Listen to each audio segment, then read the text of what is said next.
ingin menjawab pertanyaan Ryan. Sebelumnya, perkenalkan, nama saya Muhammad Firdaus Tasbih. Perkenalkan, nama saya Muhammad Syafila. Nama saya Safira Manara Kundani.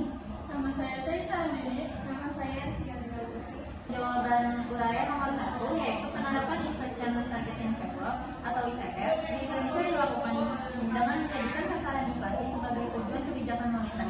Bank Indonesia menetapkan target inflasi yang ingin dicapai, kemudian menggunakan instrumen seperti suku bunga kebijakan untuk mengendalikan jumlah uang beredar agar tetap inflasi stabil. Penerapannya juga dilakukan dengan transparansi kepada masyarakat dan koordinasi dengan pemerintah.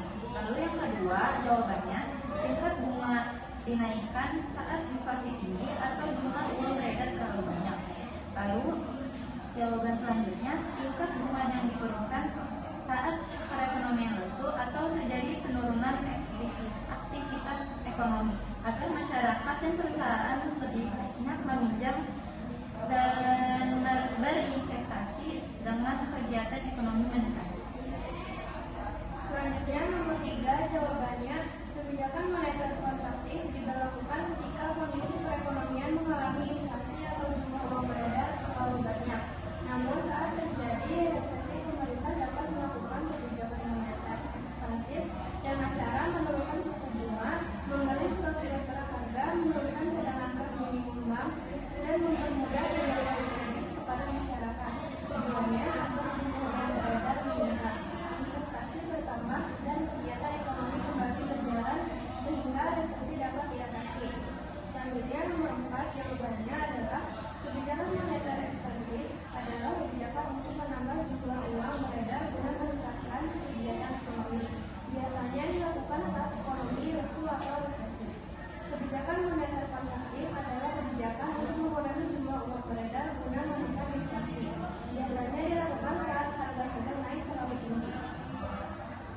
Selanjutnya yang nomor 5, jawabannya adalah penerimaan perpajakan. Pajak termasuk dalam penghasilan PPN dan cukai secara konsisten berkontribusi sekitar 70% hingga 80% dari total pendapatan negara.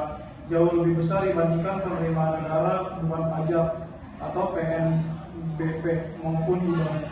Selanjutnya nomor 6, jawabannya yang pertama adalah pajak daerah. Kontribusi wajib kepada daerah yang terutang oleh orang pribadi atau badan. Contohnya pajak kendaraan bermotor, pajak hotel dan atau restoran. Yang kedua ada distribusi daerah. Pemungutan daerah sebagai pembayaran atas jasa atau pemberian izin tertentu yang khususnya disediakan oleh pemerintah daerah. Yang ketiga ada hasil pengolahan kekayaan daerah yang dipisahkan. Keuntungan dari penyertaan modal pemerintah daerah pada BUMD atau perusahaan daerah lainnya. Yang terakhir adalah lain-lain PAD yang sah. Pendapatan lain seperti hasil penjualan aset daerah, jasa, giro, atau penerimaan denda atas pelanggaran peraturan daerah.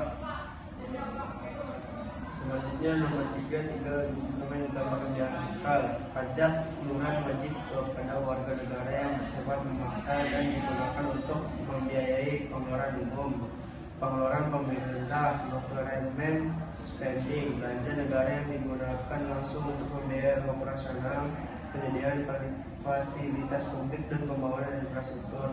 Yang ketiga transfer payment, pembayaran transfer pengeluaran pemerintah berupa pemberian dana atau bantuan sosial kepada individu atau kelompok tanpa adanya pertukaran barang atau jasa secara langsung. Nomor 8, jawabannya yaitu mendorong konsumsi dan daya beli melalui potongan pajak atau penyaluran transfer payment.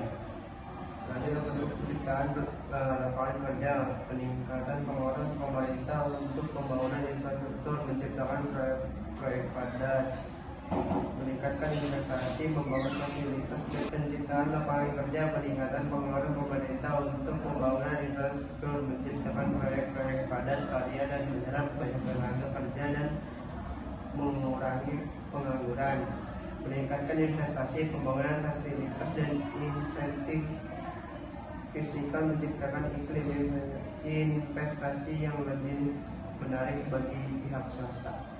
Nah, selanjutnya nomor 9, jawabannya itu manfaatnya itu menjaga stabilitas harga, yang kedua mencapai pertumbuhan ekonomi yang berkelanjutan, yang ketiga memperluas kesempatan kerja, yang keempat menjaga stabilitas nilai pertama itu kebijakan kredit ketat, yaitu menurunkan jumlah uang beredar, menekan laju inflasi, perlambatan investasi dan produksi. Yang kedua itu kebijakan kredit lembat, itu meningkatkan jumlah uang beredar, stimulus pertumbuhan ekonomi, meningkatkan konsumsi dan risiko inflasi. Sekian dari kelompok kami. Assalamualaikum warahmatullahi wabarakatuh.